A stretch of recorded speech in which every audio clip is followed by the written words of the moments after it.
And now we see, moving out of the cover of the shrubbery on the far side of the field, several redcoats fire upon the scouting party. It was the 8th Regiment of Foot that was most active in this part of the colonies in the time of the Revolutionary War. The 8th Regiment of Foot serving at Fort Detroit, serving at Fort Niagara. Redcoats in the woods!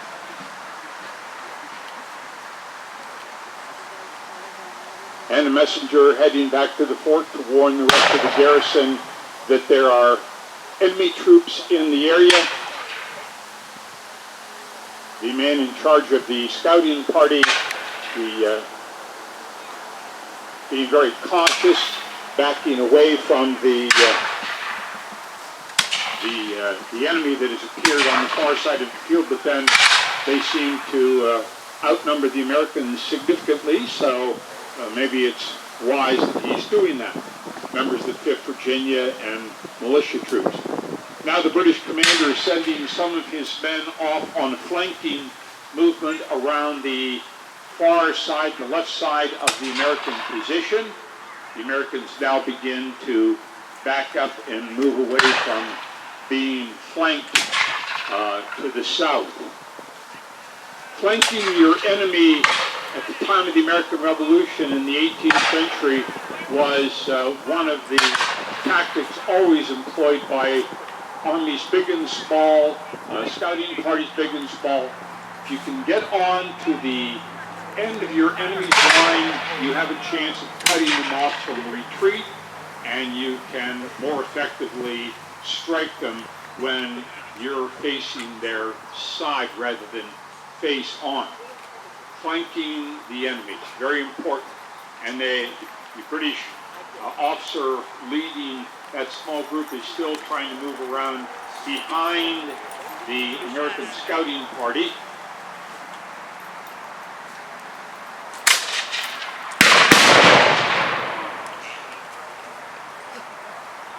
And obviously the British troops have brought some heavy gun with them. A small, possibly portable field piece, which would be able to fire grape shot as well as canister shot, as well as a handful of nails or pieces of lead.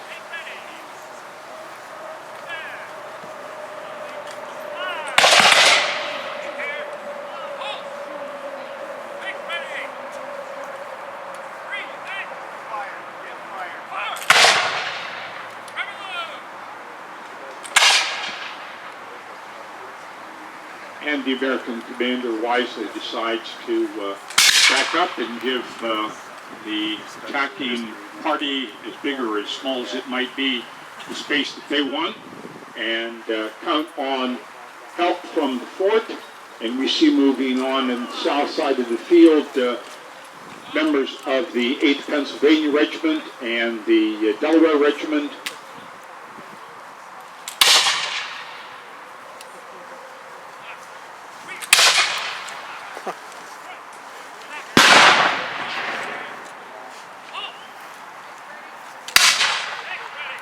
And obviously the American commander has brought out with him from his camp a small field piece also, so we might have a bit of an artillery duel going on. Meanwhile, the British commander continues to advance.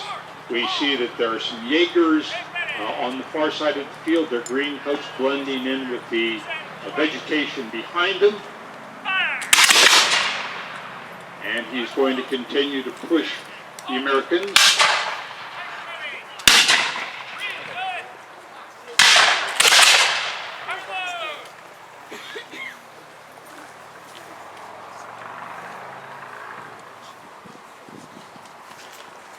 We can see better now the field piece that the British commander has brought with him, small howitzer type gun on field carriage, effective against troops, effective against small fortifications.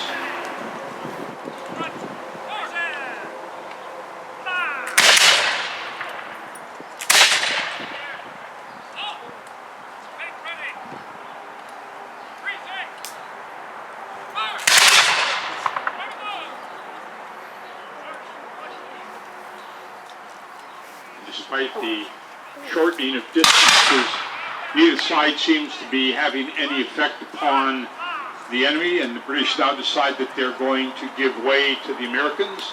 Maybe the British commander isn't quite sure what he should be doing in this situation. And the artillery puts in their 2 cents.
It appears that both the American commander and the British commander have chosen to settle into a set location and wait for the other side to show that they're either going to advance or retreat. Somewhat of a standoff, I guess.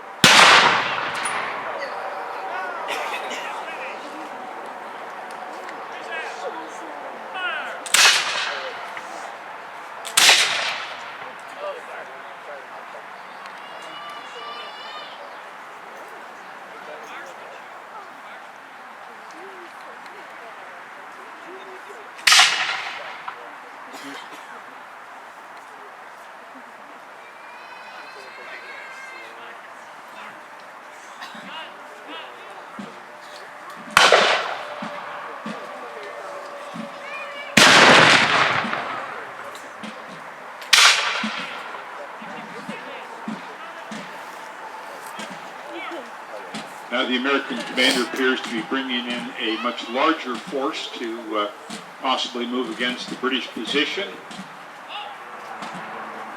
Very few casualties.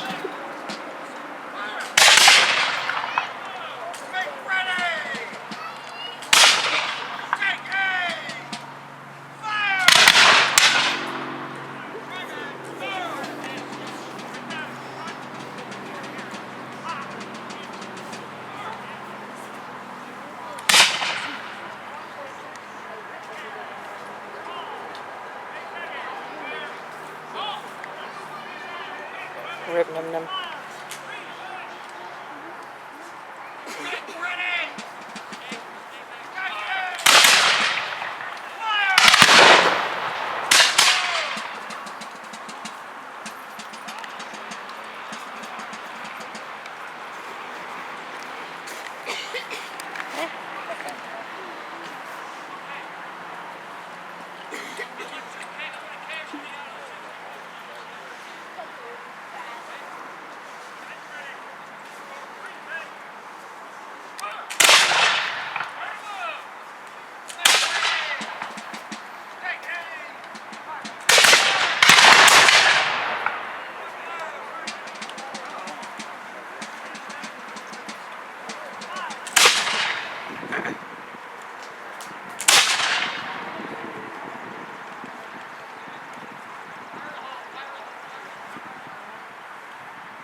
It appears that both parties have only musketmen, no rifles, which they would use in more of a detached operation, and single shots taking out key people in the enemy's position, but obviously there appear to be no riflemen serving with the British other than the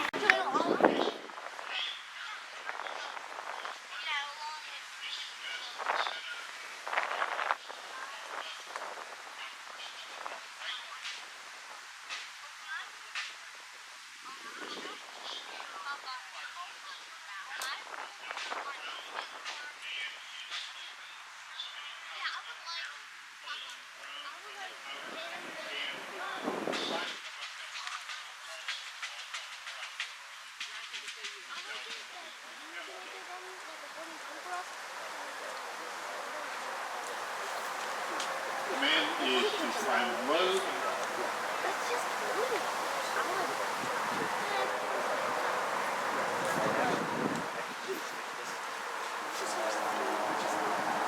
And automatically come to the shoulder.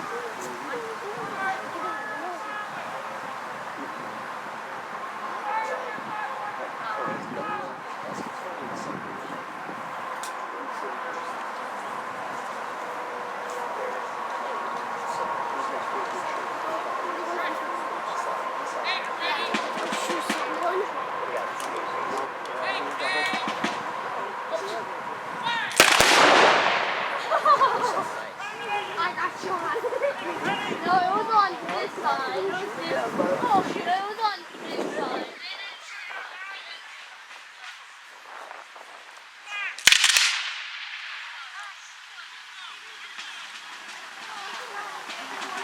Yeah. Just demonstrated firing by wings. Yeah, they only shot Line of men, a large line of men, and the army would be divided into the right wing, center wing, and left wing.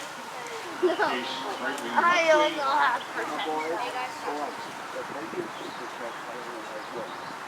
Or it could be subdivided into sections, squads. In the case of a large army, regiments within the line of force.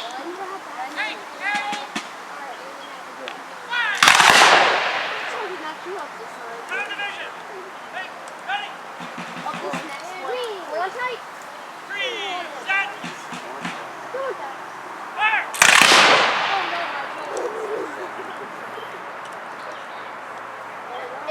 You notice when the weapons go off, the different sounds. Some have more of a dull thud sound to them, some have a sharp crack sound indicating how the weapon was loaded and the kind of weapon that it is.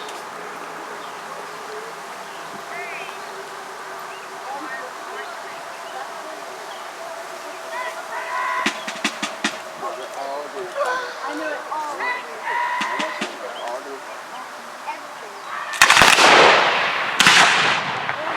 That's right.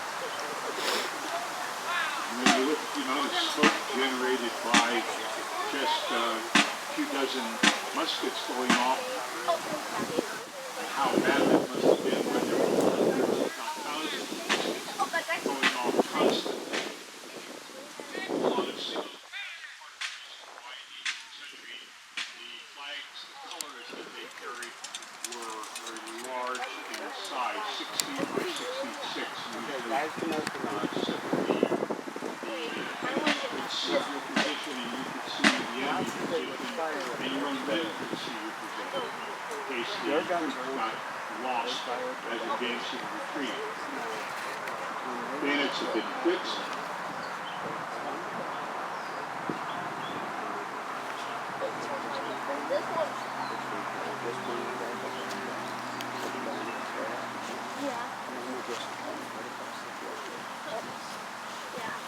Bayonets approximately 16 inches of steel, triangular shape, mounted on the end of the barrel. The whole idea being to put a wound into a man's body that would be difficult to close up.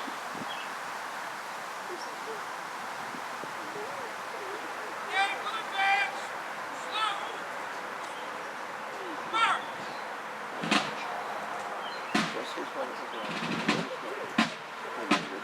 Just this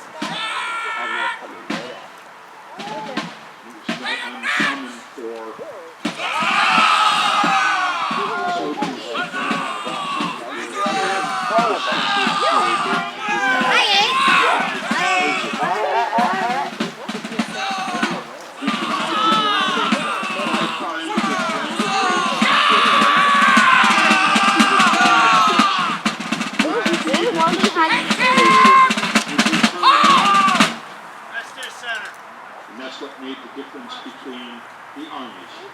Shoulder. The discipline to stand and face the line of the enemy approaching. Freeze. Set. Arm. You're now being saluted by the Northwest Department for the American Revolution, and thank you for coming today.